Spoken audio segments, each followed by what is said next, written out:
Halo guys, balik lagi dengan gua Carlo. Di sini gua mau bawa MBPS episode 3, yaitu Mahir Bersama Paradise Store. Nah, untuk tema hari ini, itu adalah manfaatkan marketplace sebagai peluang awal memulai bisnis online. Nah, sebelumnya kita mau remind sedikit, kita ngelakuin perekaman ini dari rumah masing-masing karena adanya peraturan pemerintah untuk PPKM. Jadi mohon maaf untuk semuanya dan dimaklumi kalau misalnya ada hal-hal yang tidak diinginkan terjadi untuk masalah teknisnya ya. Nah, sebelum mulai, jadi sekarang ini kan lagi marak banget nih. Semua orang bisa mulai bisnis online-nya dengan ketikan jari lah, dari handphone ataupun dari komputer. Semuanya bisa berbasis internet. Dan itu sekarang semua memudahkan banget. Nah, sebelum gue lanjut lagi, di sini gue mau perkenalin teman gue. Di sini ada Mas Agung sebagai e-commerce product spesialis PDS. Halo Mas Agung. Halo. Ya Mas Agung, sorry ganggu nih. Boleh temenin sebentar kan untuk ngobrol-ngobrol tentang MBPS-nya? Oke, kita ngobrol-ngobrol lebih jauh. Oke, terus yang kedua di sini ada Jessica. Jessica juga sebagai e-commerce product spesialis PDS. Halo Jessica. Halo Carlo, halo semuanya yang sedang menyaksikan. Halo Jessica, apa kabar? Masih sehat-sehat semua kan ya? Sehat. Iya, jadi gini Mas Agung sama Jessica, untuk MBPS hari ini kita mau ngomongin tentang nyari cuan dari online. Karena kan saya ngundang Mas Agung dan Jessica karena emang sebagai narasumber dan emang udah cukup lama ya kerja di sini ya. Kalau boleh tahu untuk Mas Agung sendiri berkecimpung di dunia e-commerce sudah berapa lama ya? Kalau saya sih gabung di PDS untuk tim online tuh mulai sekitar 2017 kalau salah. 2017, jadi sekitar udah tahunan lah ya. Iya. Oke, nah terus kalau Jessica udah berapa lama? Kalau bergabung di kantor sih kurang lebih dari udah 1 tahun. Tapi kalau untuk berkecimpung di dunia online sendiri kayak online shop gitu, itu sebenarnya udah dari tahun 2012 sih Carlo. Oh, jadi sebelum kerja emang udah jualan pribadi ya di online shop ya? Iya, online shop gitu kan. Sama gue juga dulu sering jualan. Mungkin Jessica dulu jualan apa? Kardigan ya? Biasa cewek-cewek mah. Ya fashion sih, baju-baju cewek, terus kayak sepatu cewek, aksesoris kebanyakan gitu sih. Dan itu dulu emang laris banget. Tapi emang iya sih pas yang zaman-zaman 2000 masih 2010-an awal emang masih booming banget ya online shop itu, kayak jualan sekarang gampang banget nggak kayak zaman dulu. Terus kalau karena belum terlalu banyak saingan kan. Iya, zaman itu emang masih rada sepi sih. Terus kalau dari Jessica sendiri nih, kenapa saat tahun 2012 itu tuh ngelihat peluang apa sih dalam berjualan online itu? Kalau dari gue sendiri sih waktu itu ya mikirnya memang kayaknya zaman itu kan bakalan makin maju ya. Nggak mungkin orang juga jualan tuh offline terus. Pasti akan ada perubahan. Makanya dari situ udah kayak berpikir ke ini kayaknya masa depan, masa yang akan datang itu kayaknya akan lebih maju gitu. Jadi ya udahlah kita coba online shop, dan kebetulan nyoba juga ke beberapa marketplace karena peluangnya besar juga, belum banyak saingan kan pada saat itu, terus pada belum kayak terbuka kan online shop gitu. Jadi ya udah gitu, ada kemauan niat ya coba dulu aja. Selain itu juga ada aspek lainnya, itu kepepet ya pastinya ya. Terus kalau Mas Agung sendiri, Mas Agung bekerja di dunia e-commerce tuh, Mas Agung ngelihatnya apa sebagai peluang yang ada gitu? Kalau saya sendiri kan awalnya memang di offline ya, di store offline tadinya. Kemudian di 2017 masuk ke tim online. Melihat peluang bisnisnya sih semakin ke depan orang akan lebih aware gitu pakai sistemnya online.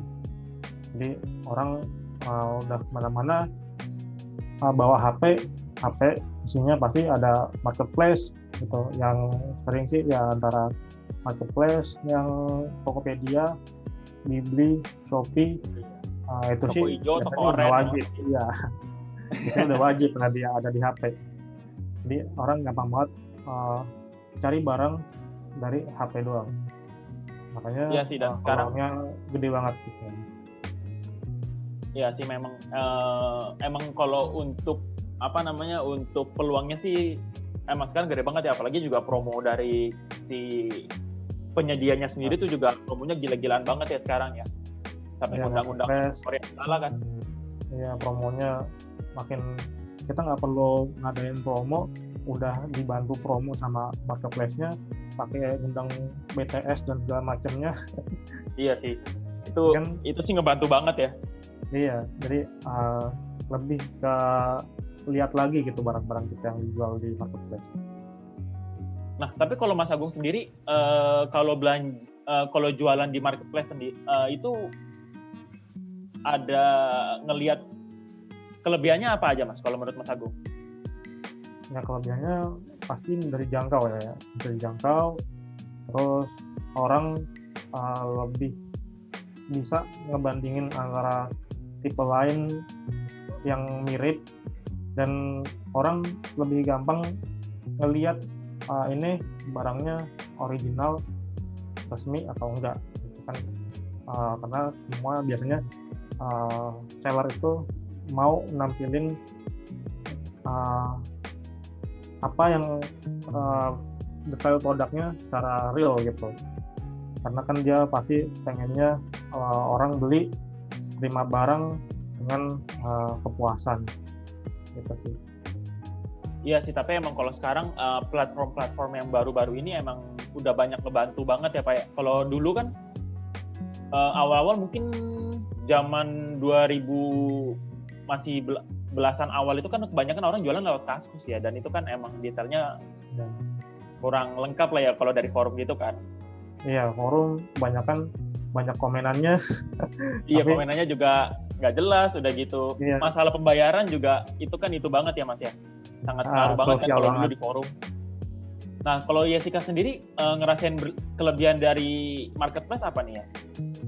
Kelebihannya sendiri sih kalau dari pengalaman gue pribadi itu ya yang gue rasain itu lebih aman sih kalau untuk pembayaran gitu dari customer, karena kan memang kalau pada kita kan mungkin ada gitu yang kayak tipenya kayak gue gitu kan males ketemu langsung gitu sama customer-nya, jadi maunya lewat pembayaran. Cuman kan kadang kalau misalkan tiba-tiba itu kadang tuh suka ada kasusnya gini sih, kayak ada customer yang bilangnya tuh dia mau order manual lah, bilangnya udah transfer, tapi ternyata kita cek di m-banking kita itu nggak ada gitu, nggak ada bukti transfernya. Ternyata kan kalau zaman sekarang lebih canggih ya, mereka pada bisa ngedit nominalnya gitu kan. Jadi kalau buat gue sendiri sih lebih aman kayak gitu daripada kita menduga-duga nih customer penipu nih, customer nggak bener nih. Udah lebih baik langsung aja masukin ke marketplace. Udah jelas pembayarannya juga, karena kan marketplace sebagai orang ketiga gitulah kayak orang ketiganya. Terus keunggulannya juga tuh kita punya template toko sendiri gitu tanpa kita harus bayar mahal, kayak kita harus punya website, itu kan lumayan kan kalau biaya per tahunnya. Tapi kalau kita jualan dari marketplace itu kita bisa pakai template tokonya bagus, mungkin kita bisa desain sendiri tanpa kita harus mengeluarkan budget yang lebih kayak gitu, Carlo. Iya sih, emang awal-awal online shop belanja dengan online lah di Indonesia itu emang awalnya yang tadi gue mungkin udah singgung sedikit itu emang dari forum, dan itu awal-awal dulu emang gue juga sering jualan lewat forum-forum seperti itu ya. Emang kesulitannya sih di pembayaran, apalagi kan ya mungkin yang kalau kita sering lihat di meme kan banyak banget tuh orang yang iya nih saya udah transfer, tapi fotonya malah foto ATM, bukan foto berkas pembayarannya, malah dia foto mesin ATM-nya lah. COD juga kayaknya masih salah satu cara pembayaran yang masih banyak orang belum paham ya kan. Kalau kita lihat banyak di sosial media kan banyak banget yang komplain masalah COD seperti itu kan. Nah, terus kalau boleh gue singgung sedikit lagi, kalau ada nggak sih syarat-syarat khusus untuk memulai bisnis di marketplace ini kalau dari Jessica? Kalau dari gue sih dari pengalaman biasanya syarat khususnya itu adalah kita isi data diri sih kalau buat bikin toko. Ya kayak nama kita, alamat email kita, nomor rekening untuk pencairan, biasanya sih lebih ke situ kalau khususnya. Ke identitas doang ya, dan ya sebetulnya itu identitas yang formalitas ya jatuhnya ya. Ya betul. Nah, terus kalau Mas Agung nih, kalau misalnya apa aja sih yang mesti dihindarin kalau kita nih lagi mau mulai untuk jualan di marketplace? Kalau dari Mas Agung, biasanya apa aja sih yang mesti dihindarin gitu? Yang dihindarin sih yang pasti ini ya, kalau kita kan upload foto di marketplace gitu kan, itu sebaiknya kita menggunakan gambar yang jelas gitu loh. Kan kadang ada yang cuma moto pakai HP, yang nggak apa-apa sih kalau sekarang kan HP-nya udah bagus-bagus kan ya. Cuma yang pasti, nah itu yang pasti nggak cuma jelas kalau kita pasang foto, dan harus menggunakan gambarnya itu harus tepat juga. Misalkan kita mau promosi nih untuk barangnya, mau kita kasih bundling, nah kita harus pisahin antara gambar yang utama, gambar produknya dan gambar bundlingnya, jangan nempel, karena nanti itu akan sama marketplace akan disalahkan gitu. Jadi iya, biar nggak miskonsepsi lah ya Mas ya. Iya, dan akhirnya kan gambar utamanya juga kepotong kan, jadi orang nggak ngelihat gambar jelasnya itu karena kepotong sama bundlingan dan lain sebagainya gitu, sama dan tulisan mungkin. Dan terus kayaknya sekarang mesti sering-sering di watermark kali ya Mas ya, biar karena kan ya banyak banget di online yang jualan pakai barang orang lain yang buat tipu-tipu kan ada juga ya Pak Mas ya. Iya, nah sebenarnya watermark bisa, cuma kalau watermark kan dia akan menutup gambar gitu kan, walaupun ada yang bisa di bagian belakangnya kita bisa taruh, cuma kita lebih saranin pakai template frame sih. Jadi kita fokus barangnya tetap di tengah, dan kita pakai branding dari frame-nya. Jadi orang tahu, oh frame-nya begini, tokonya ini, gitu. Jadi orang udah kenal gitu. Jadi biar lebih rapi juga lah ya. Ya rapi, terus barangnya juga kelihatan jelas gitu. Jadi orang bisa ngeliat milih-milih itu lebih enak. Nah, kalau dari Jessica, biasanya yang lu hindarin apa aja sih kalau mau jualan di marketplace saat awal-awal nih yang mesti orang tahu? Awal-awal salah satunya itu kalau dari gue sendiri meng-cancel pesanan pertama, karena ini tuh termaksud hal yang fatal juga di awal, karena kan kalau kita buka toko di awal, kita itu kan belum punya review, kita belum punya rating toko, penilaian toko dan sebagainya. Nah, kita tuh butuh keduanya itu, ketiganya lah di situ. Kalau kita cancel pesanan pertama itu udah pasti kan nanti persentase penilaian tokonya akan turun, dan ini juga bisa ngebuat kepercayaan customer itu berkurang. Jadi kalau dari gue sih menghindari cancel pesanan pertama. Iya sih, kan kadang kalau orang mau belanja apalagi online, kalau ngelihat tokonya jualan juga belum, udah ada reviewnya satu kan, orang pasti malas banget ya. Sama kayaknya masih penting juga itu detail barang ya.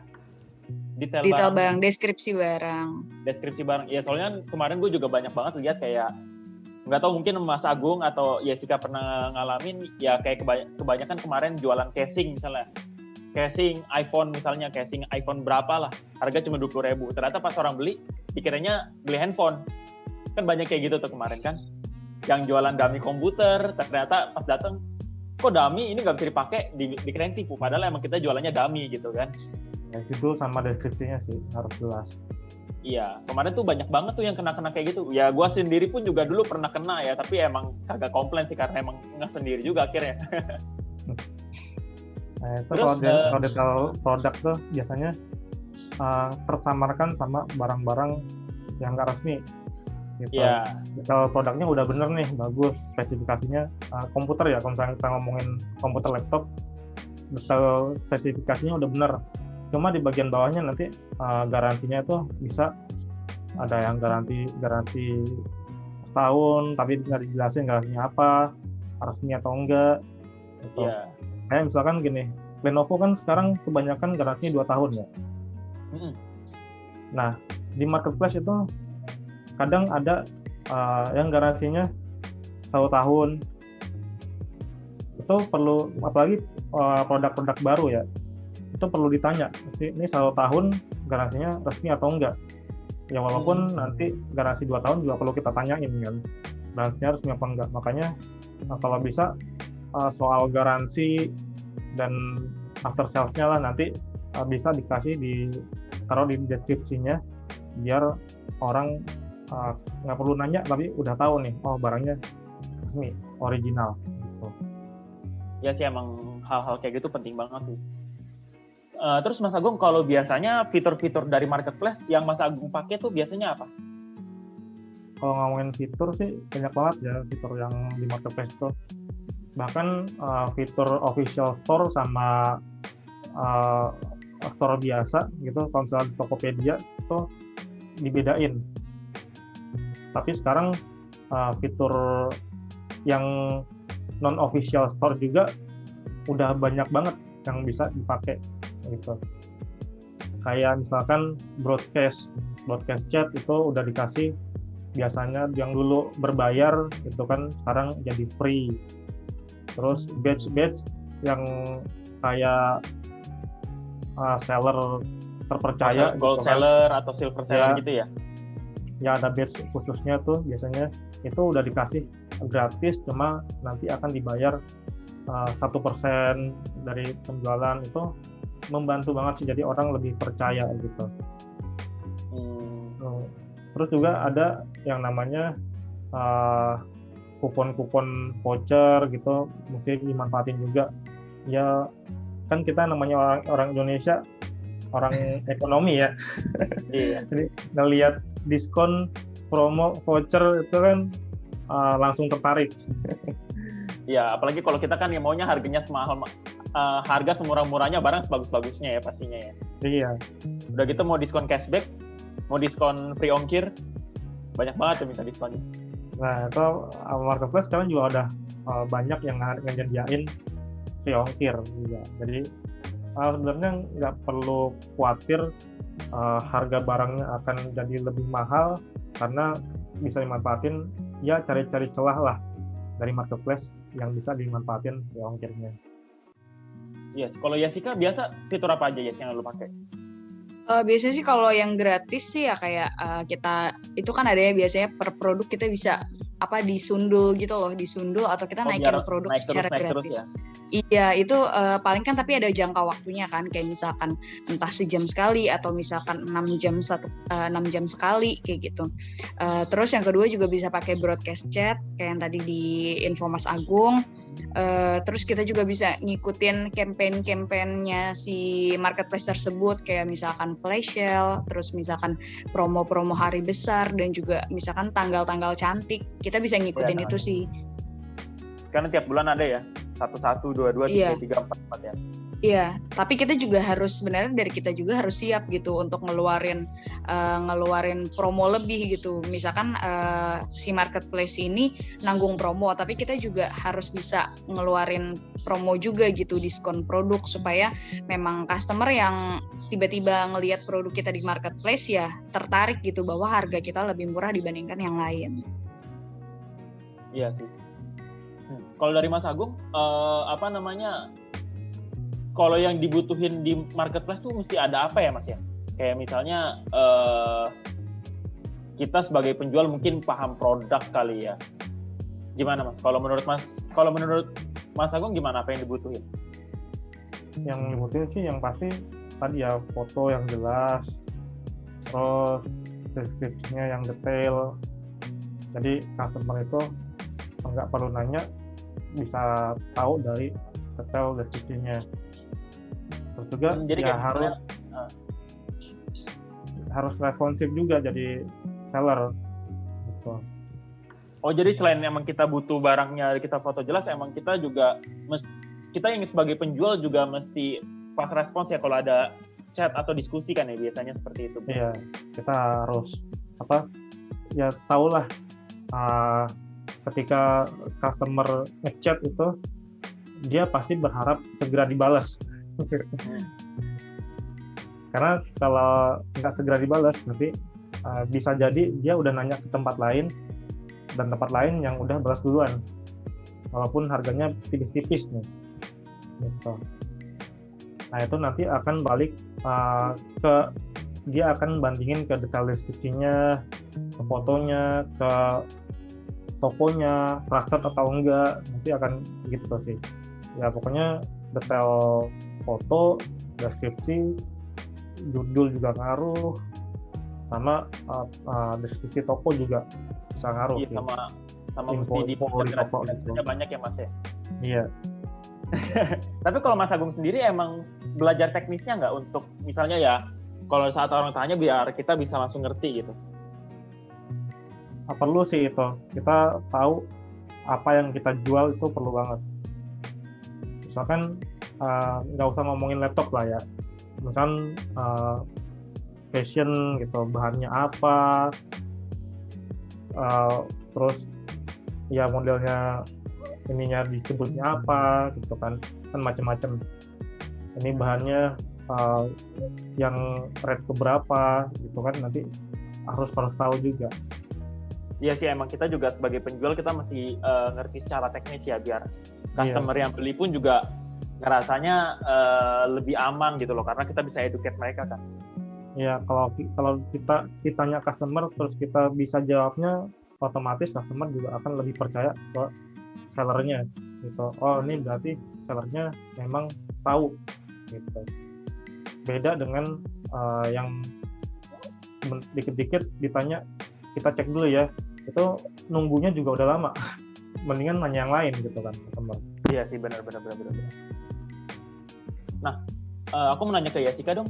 Yes, kalau misalnya ini kan dari tadi kan kita ngomongin barang-barangnya yang produknya ada wujudnya ya, yang ada bentuknya. Tapi kalau Yesika sendiri pernah jualan jasa nggak di marketplace? Kalau jasa sih pernah waktu itu. Jadi kayak cetak desain menu gitu. Oh, jadi emang selain barang yang ada wujudnya, emang kita juga bisa jual jasa lah ya? Kita bisa jual jasa kayak misalkan pulsa, editing foto, terus cetak menu desain tadi, terus mungkin hal-hal lainnya sih sebenarnya kita bisa. Nanti tinggal kita tuh manfaatin fitur yang ada di marketplace itu aja. Jadi yang harusnya jasa biasanya kan ya udah tanpa pengiriman, atau kalau pulsa kan langsung dikirim gitu kan tanpa ongkos kirim. Paling kita manfaatin kayak kita yang nanggung ongkirnya, atau misalkan kita nonaktifin ongkos kirimnya. Jadi customer udah beli di kita tanpa adanya ongkos kirim itu. Oh, tapi berarti kalau selama ini lu ngelakuinnya tuh jadi kalau orang nanya-nanya itu langsung kayak di kolom chat atau langsung diskusi aja, jadi langsung ngomongin aja jasa yang dibutuhin seperti apa dan yang lu provide seperti apa gitu ya? Iya, biasanya kayak gitu. Dan itu berarti emang untuk jualan di marketplace ya bisa macam-macam ya, jasa kan juga banyak ya. Paling biasa apa sih? Iya, sebenarnya percetakan iya, atau... udah macam-macam sih sekarang. Kayaknya masyarakat juga udah makin kreatif, apa aja dijual kan. Jadi yang pokoknya yang menghasilkan cuan gitu kan. Jadi dijual-jualin, ya itu enaknya jualan online, kita nggak terbatas sama itu sih. Jadi kita bisa jual apa aja gitu. Nah, terus kalau untuk Mbak Yesika, balik lagi kan kita jualan di marketplace ini kan kita nggak ketemu orangnya, kadang malah ketemu orangnya juga kadang belum langsung percaya kan. Nah, kalau dari Mbak Yesika, untuk dapetin trust atau kepercayaan dari customer tuh biasa yang Mbak Yesika lakuin apa? Biasanya itu sih kita aktif dalam hal bukan cuma kita chat-chatan doang nih aktif, tapi kita aktif di sosial media lain. Jadi kita manfaatin juga sosial media lain kayak misalkan YouTube. Kalau di Paradise itu kan kita ada YouTube-nya Paradise, ada Instagram-nya Paradise, ada TikTok juga. Jadi kita manfaatin itu. Jadi cara ngebangun kepercayaannya bahwa ya kita memang bukan cuma jualan aja, tapi kita juga bisa nih memberikan informasi-informasi ke customer itu yang lebih bermanfaat lewat sosial media kita. Karena kalau misalkan kadang seseorang cuma jual di marketplace doang, tapi Instagramnya ternyata nggak ada, ininya nggak ada, itunya nggak ada, yang lainnya. Jadi kayak bikin, nih kok di zaman sekarang kok orang nggak ada gitu Instagramnya, YouTube-nya, dan lain-lain kalau untuk jualan ya. Nah makanya jadi kita paling kalau dari Paradise sih lebih ke ngalihin ke itu, ke sosial media lainnya, terus kayak games, giveaway sih. Tapi berarti emang media sosial penting banget sih untuk sekarang. Ya kayak kita kan juga ada mungkin beberapa kita lakuin ini kayak bikin video review kan ya, bikin video review, bikin kayak video ini MBPS sekarang. Tapi emang itu bisa, kita mesti sebisa mungkin bikin customer tuh trust sama kita sih, memang benar. Nah, iya. Tapi kan sebelum si customer percaya kan customer harus kenal kita dulu kan baru percaya. Nah, cara kita kenalan itu ya dengan kita aktif di sosial media lain.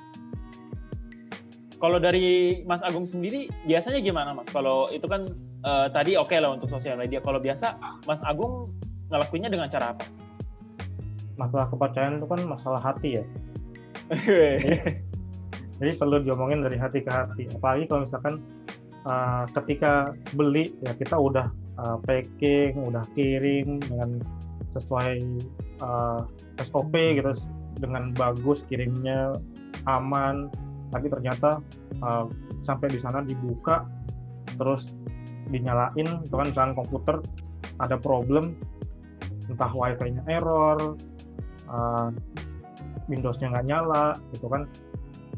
Kita juga harus siap cepet balesin responsif gitu ketika ada customer yang ngerasa dia beli terus ada problem gitu.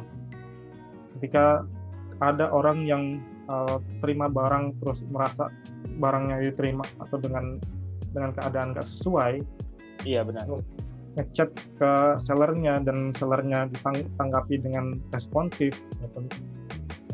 Dan after sales-nya juga bagus, iya, customer juga akan tenang gitu. Jadi nggak langsung marah-marah, karena kan namanya marah kan itu butuh waktu. Iya. Orang capek pakai tenaga lagi. Iya, pasti orang nggak mau deh langsung ngechat atau langsung ngomel-ngomel, nggak mau lah, capek. Tapi kalau gitu berarti Mas Agung juga sering nanganin masalah teknis dong ya berarti? Ya sering sih, apalagi kalau sekarang kan kalau laptop ya ada bundling Office, kan Office tuh nggak semua orang bisa ngaktifin, walaupun kita udah ngasih tutorialnya. Ya, udah bilang nih tutorialnya kalau mau aktifin bisa lihat YouTube Parator ID, udah ada tutorialnya. Nah tapi setelah ngikutin juga nggak bisa juga, itu kan kita mau nggak mau ya harus bantu. Gitu. Saya beberapa kali saat PFA juga bantu customer yang nggak bisa ngaktifin pakai TeamViewer, jadi nge-remote dari sini. Tapi memang banyak customer yang mesti educate lebih lanjut ya. Kayak contoh dulu aku juga pernah jualan laptop yang cukup mahal. Customernya ngerasanya kok laptopnya mahal tapi lemot. Padahal itu lagi update. Karena kan kalau kita baru beli laptop kan pasti ada update Windows kan. Dan itu kan emang bikin laptop cukup lemot karena kan dia nyiapin drivernya segala macam kan. Kadang kalau kita nggak educate, customer malah bakal marah duluan ke kita. Jadinya malah mereka jadi nggak happy dan nggak mau belanja lagi ya. Iya, padahal kantor kita kan udah terjamin gitu kan, udah fisiknya ada, terus kita udah kerja sama-sama segala macam brand. Tapi kalau ternyata nggak responsif untuk nanggepin customer yang ngerasa problem, itu justru akan berbalik ke kita, jadi nggak dipercaya gitu, percuma jadinya. Nah, bahkan yang kemarin juga sempat tuh beberapa kali ya ada orang beli laptop Nitro, pas sampai nggak bisa nyala, cuma gara-gara portnya doang nggak bisa nyolok, maksudnya portnya dicolokin cuma nggak pas gitu. Nah, itu nggak bener nyolokinnya ya? Iya, akhirnya dibalikin lagi. Saya juga kan nggak tahu gitu problemnya, karena ini hal yang baru gitu kan. Kalau nggak buru-buru ditanggepin, itu yang ada customer ngerasa beli barang baru, harganya lumayan mahal, tapi ternyata barangnya nggak bagus gitu kan. Dan yang ada kalau misalnya nggak segera ditanggepin, yang ada komplainnya makin panjang, yang ada rating kita dikasih bintang 1 gitu. Jadi penting banget buat nanggepin customer. Tapi emang sistem rating di online store itu emang penting banget sih ya. Kan kita juga kalau di komplain sedikit bisa langsung jatuh banget ya bintangnya ya. Iya, penting banget. Makanya kalau kan ada customer yang udah beli gitu kan, udah terima barangnya oke, nggak ada masalah, nggak ada problem, tapi nggak ngasih rating. Iya, banyak sih yang kayak gitu. Iya, kita chat aja, barangnya sudah diterima, kalau sudah oke, minta ratingnya. Dan sekarang kalau di Tokopedia sih udah ada otomatis ya. Jadi ketika barang diterima, customernya nggak ngasih rating, itu kita bisa tinggal klik aja, nanti Tokopedia akan generate untuk ngechat customernya supaya segera ngasih rating. Itu ngebantu banget sih.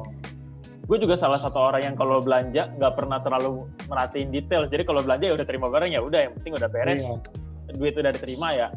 Kadang emang nggak kepikiran ke rating sih, tapi ya mungkin kedepannya kita juga sebagai pembeli dan sebagai penjual juga mesti lebih aware masalah hal-hal seperti itu ya. Karena kan apalagi dari penjual kan kita juga butuh banget ratingnya. Makanya fungsinya kita perlu ngingetin sih. Perlu ngingetin buat ngasih rating. Gitu. Oke. Yes, kalau dari lu sendiri, lu pernah ada kendala-kendala nggak? Atau mungkin dulu ada sesuatu kendala yang ngebikin penjualan jadi dapat ratingnya bintangnya jelek, itu pernah nggak ya? Kendala sih biasanya sih kayak salah paham sih. Kayak yang tadi kasusnya sama sih, laptop Acer Nitro juga, itu yang harusnya chargernya bisa gitu, maksudnya nggak ada masalah, tapi memang butuh tenaga lebih gitu kan buat nyolok si chargernya ke laptop. Tuh si customernya ini nggak tahu hal-hal kayak gitu. Nah paling dia tiba-tiba kan kalau kayak gitu customernya udah langsung marah-marah, ini kenapa nggak bisa barangnya dan lain-lain sebagainya. Nah paling kita sebagai penjual yang menenangkan si customer itu, kalau pelan-pelan dicoba, kita kasih tahu step by stepnya. Kalau misalkan memang masih nggak bisa, kita coba si customer tuh minta kirim videonya gitu palingan. Sama biasanya sih masalah pengiriman sih, kadang kita udah kalau dari kitanya udah info biasanya sampai 2-3 hari gitu kan, 2-3 hari kerja, tapi kita juga nggak bisa memastikan banget karena kan kalau kita udah ngirim barang itu, balik lagi setelah itu yang tanggung jawab kan di ekspedisi. Iya. Terkadang juga kemasan ya, kadang kan banyak orang yang komplain masalah kemasan ya. Mungkin kalau mereka terima barangnya udah dusnya mungkin ada yang somplak atau apa gitu kan, itu juga mesti masuk ke perhatian kita sebagai penjual ya. Iya, makanya di sini Paradise Store juga kan kita packingnya benar-benar safety banget gitu. Kalau buat laptop tuh kayak double dus, terus pakein bubble wrap juga kayak gitu. Jadi sebenarnya tanpa mereka harus packing kayu, ya dari kita udah aman gitu. Karena kalau packing kayu gitu kan memang ada biaya tambahannya kan. Tapi kalau customer nih ordernya di Paradise Store, itu udah dijamin packingan sih sampai dengan selamat, aman, tentram, sentosa. Karena kita punya review-review di beberapa marketplace kita juga bagus-bagus gitu kalau buat packing. Iya, dan mungkin juga selain itu untuk orang-orang yang mau mulai kan, karena kan MBPS ini kita buat edukasi juga nih ke teman-teman sekalian. Satu lagi mungkin mesti diinfo ke kayak pembelinya itu, kayak saat membuka paket itu mesti divideoin kali ya, itu kan juga satu hal yang penting kan. Jadi kayak saat kita penjualan langsung diinfoin kayak, kakak kalau mau komplain mesti ada video saat ngebuka paketnya, pas paketnya masih bagus lah, karena kan kita sebagai penjual ya kan kita juga mau jualannya jujur, mau dapat uang halal juga kan. Jadi kita udah bekerja sebaik-baiknya, kita juga pasti berharapnya customer kita yang nerima juga happy kan. Nah jadi mungkin mesti diingetin ke customernya kalau setiap terima paket mesti divideoin satu-satu gitu sih. Jadi kan biar kayak tanggung jawab bersama lah, kayak mungkin ekspedisi yang salah atau dari pihak penjual, tapi kan kalau ada video lebih jelas gitu, kayak oh ternyata pas beneran dikirim, pas dia videoin lagi dibuka ternyata ada kerusakan kan, ya udah kita emang mau tanggung jawab gitu. Karena kan banyak banget. Biasanya sih kita info juga sih. Biasanya kita kayak udah info juga, misalkan dari customer-nya ada yang nanya, nanti kalau misalkan sampai lokasi saya barangnya rusak gimana gitu kan. Nah terus kita tanya dulu, rusaknya karena apa? Misalkan karena pengiriman, ya nanti kita minta customer-nya tuh bikin video unboxing dulu di awal supaya kita tahu ini yang rusak di bagian apa gitu. Karena kalau di bagian kayak bubble wrap atau dus, kita udah pastiin sih dari awal memang itu udah terbungkus dengan rapi dan aman. Paling nanti kita bantu untuk klaim ke pihak ekspedisinya. Iya, tapi kan iya sih. Maksudnya yang ditakutin kan kadang nama juga pembeli ya, misalnya baru beli laptopnya jatuh, tapi dia nggak ada video unboxing, terus langsung nggak tahu ini datang laptopnya lecet nih apa segala macam. Ya kita kan sebisa mungkin harus menghindari itu ya, masalah-masalah seperti itu sih ya. Sebetulnya simple tapi itu kan krusial banget ya. Pernah sih ada kasus kayak gitu. Jadi dari kita tuh memang packingnya udah bagus, udah rapi, tapi ternyata pas sampai di customer barangnya itu laptopnya tuh pecah gitu. Kita diskusi dulu sama marketplace-nya. Kebetulan marketplace-nya itu kan Blibli. Nah bagusnya di sini Blibli itu jadi kalau misalkan ada kerusakan gitu, jadi dibalikin barangnya itu ke tim Blibli-nya. Jadi mereka yang akan cross check ini tuh kesalahannya dari mana. Dan kebetulan waktu itu kesalahannya dari ekspedisinya, pengiriman instan lah. Jadi rusak karena sepertinya jatuh gitu kan. Jadi nanti yang bantu yang klaim biaya kerusakannya itu langsung dari si ekspedisinya. Iya, karena emang beberapa pembelian kan emang kita udah mewajibkan untuk membayar asuransi ya. Ya. Kadang customer lupa sih sama asuransi itu. Iya sih.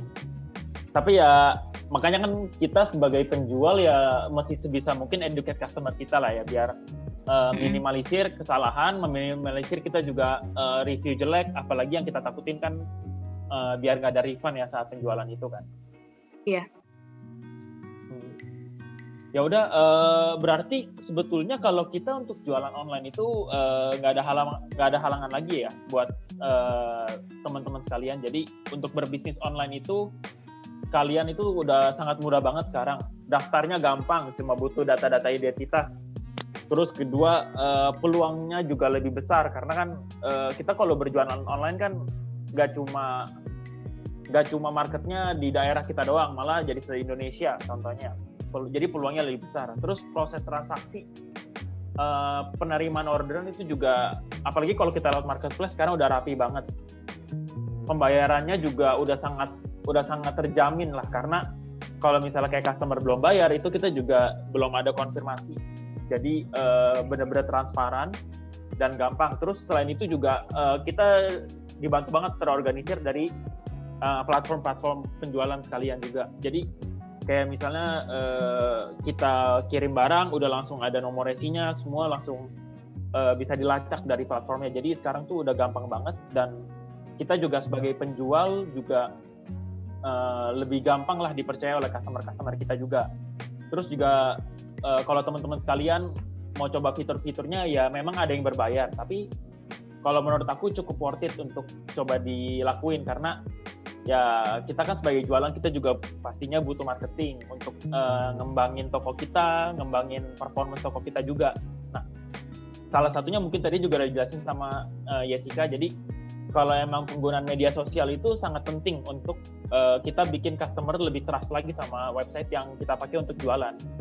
Nah, jadi mungkin untuk yang konten di media sosial ini segera mungkin nanti akan coba kita bikin kontennya biar bisa ngebantuin teman-teman sekalian biar lebih semangat lagi untuk jualan, semangat lagi untuk cari uangnya, cari cuannya gitu. Oke, jadi thank you banget nih buat Jessica, buat Mas Agung, thank you banget. Sorry ganggu hari kerjanya, sorry banget ganggu nih, udah nyempetin waktu buat ngobrol-ngobrol. Dan mungkin segini dulu aja obrolan kita hari ini. Untuk tema hari ini kita tutup dulu, pemanfaatan marketplace sebagai peluang awal berbisnis online. Semoga dapat memberikan referensi ke teman-teman sekalian. Dan juga saya mau ngingetin kalau PDS ini lagi ada ngadain giveaway. Jadi kita ada giveaway yaitu Lenovo Mouse Gaming M200. Jadi ini Lenovo Mouse Gaming untuk wireless. Jadi ya buat teman-teman yang lagi nge-game itu bagus banget, worth it banget lah untuk didapetin. Dan MBPS ini juga tersedia dalam bentuk podcast. Jadi kalian bisa dengerin kapanpun, dimanapun melalui Spotify atau podcast lainnya. Jadi dan teman-teman tetap jaga kesehatannya, patuhin prokes, dan aku pamit dulu. Sampai jumpa di episode MBPS berikutnya. Dadah. Thank you Jessica, thank you Mas Thank you Agung. Carlo. Dadah semuanya.